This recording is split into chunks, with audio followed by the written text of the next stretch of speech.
naogopa kuchagua viongozi, sababu nitajenga daraja, nitawajengea shule, nitaleta umeme, nichagueni mimi.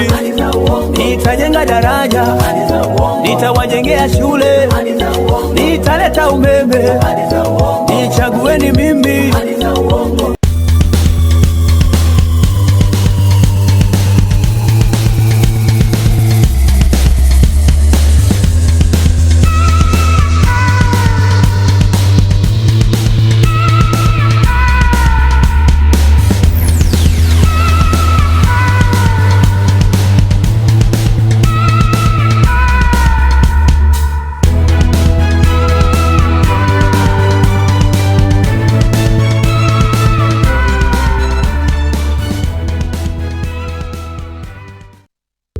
Welcome back to Havana Media. My name is Boniface Owino, and as usual, I'm going to be your host for today. Well, yesterday, Attorney General, that is Mrs. Dorcas Oduor, was sworn in, and now she is the first Attorney General, first woman to become the Attorney General of the Republic of Kenya. And they are helping themselves together with the Chief Justice, that is Martha Koome. So right now we have got two powerful women in the country who are representing other women in the bigger offices. But now that is not enough. Dorcas being the Attorney General, that one doesn't matter, because there is something that I said here, that in as much as these CSS, in as much as these people have been brought in the office at this point after firing the other body, it will not solve anything, because the person that was leading them is the same. The same person that was leading the other government, the other CSS, is the same person that is going to lead these CSS. Now, yesterday, during a briefing after the swearing in, there is something that the President of the Republic of Kenya, that is Dr. William Samoei Ruto, told Attorney General that I would like us to listen to. And then I come back so that we can talk about it. As you come into office as a very critical moment in our nation,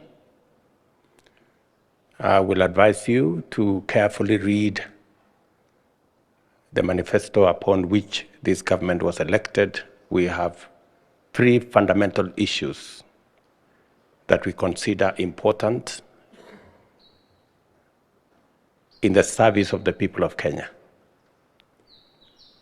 The Office of the Attorney General has been left behind in the modernization and reform process. The judiciary is well ahead of the Office of the Attorney General in terms of capacities that are necessary for that office to discharge its advisory role and legal mandate to the government and to the people of Kenya. You may be aware that recently your immediate predecessor has worked with us, and I'm happy that he's here, has worked with us in reorganizing the legal framework that underpin the Office of the Attorney General to give it sufficient latitude, human capital, and other necessities for that office to function. The President of the Republic of Kenya, Dr. William Samoei Ruto, ordered the Attorney General, that is Mrs. Dorcas Oduor, that she's supposed to read the manifesto of UDA and act upon it. So my question is, what is the work of the Attorney General of the Republic of Kenya? What is the function of the Attorney General of the Republic of Kenya? Is he or she supposed to advise the president, or the president is the one that is supposed to advise her? The other time when Muturi was saying that the president does not even listen to him, we thought that it was a joke. People were saying that, oh, Muturi is just saying anything, just talking for the sake, but the president listened to him. Muturi said that in as much as he is supposed to advise the president, what the president is supposed to do, the president does not listen to him. Yesterday, William Ruto proved us that there is nothing that the Attorney General can tell him by telling Dorcas that what you need to do, yes, you are in the office. You have the power now, you are appointed, you are now the Attorney General. But one thing you need to do is to read the manifesto of UDA. So it means that in as much as Dorcas would like to do things her own ways, there is a way that she's supposed to follow. She must act under William Samoei Ruto. So instead of advising William Ruto is the one that will advise her on what she's supposed to do. And that one brings us to the statement that was made by Rigathi Gachagua last week when she was having an introduction with the CSS.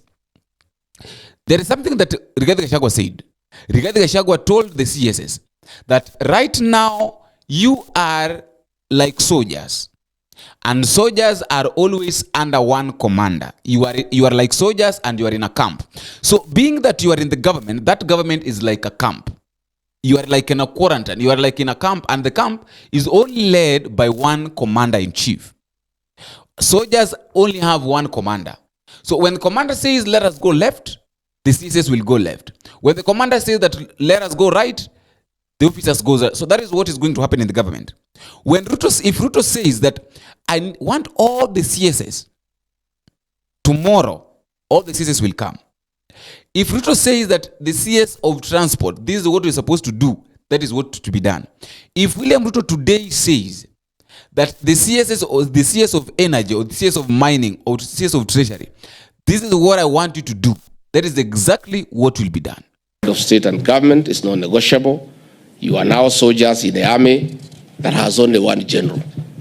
You are now also bound by the principle of collective responsibility, and no matter your personal views on a matter, once it is directed by the president or resolved by cabinet, your duty is to jealously, fiercely, and firmly defend it.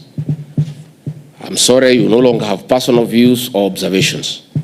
Your words are policy pronouncements. Ensure that they carry the same weight, consideration, and gravitas as your cabinet memoranda or official communication. At the end of the day, we'll come to realize that we've not solved any problem. There is no problem that has been solved because William Ruto is still leading these people.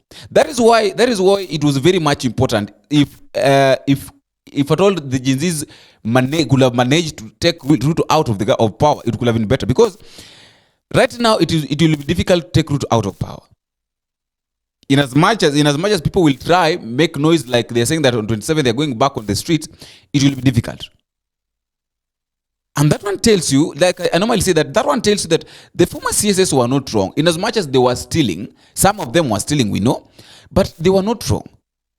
I want us to take a look. This thing just started just immediately after the nomination. The names that William Ruto read, the first bunch, he read Soipan Tuya to be in the environment, and then Aden Duale was in the defense, was supposed to retain his position in the defense. Then all of a sudden, when the names were taken to the parliament, Soipan Tuya was exchanged to defense, and Duale was in environment. So that one tells you that William Ruto can reshuffle you any moment. He feels like he's so powerful that he can do anything at any time, anything he wants to do, he can do it because he is the president. And this issue that I am the president, giving fake promises, misleading Kenyans, I don't know whether it will stop or not. I don't know how it will stop. But one thing I know for sure is that there is nothing that these CSS are going to do tangible that they'll show us, in as much as they're making noise. People like Alias and Joe, they're making noise that they're going to do what they need to do. They have the power, but there is no big difference that these CSS are going to make, unlike other CSS. There's a saying that goes that if you go to Rome, says that if you go to Rome, do what Romans are doing. So right now they are in Rome. They have to adhere to the rules and the regulations of William Samoei Ruto. That is number one. And just a reminder, if you're meeting for the first time, don't forget to click the subscribe button. You can also like, share, and drop me a comment and tell me what you think and where you're watching us from. As I normally say, that feedback is normally the key thing in any form of communication, and not fail to appreciate those who have been giving us your support, because without your support, this channel cannot grow and it cannot be where it is as now.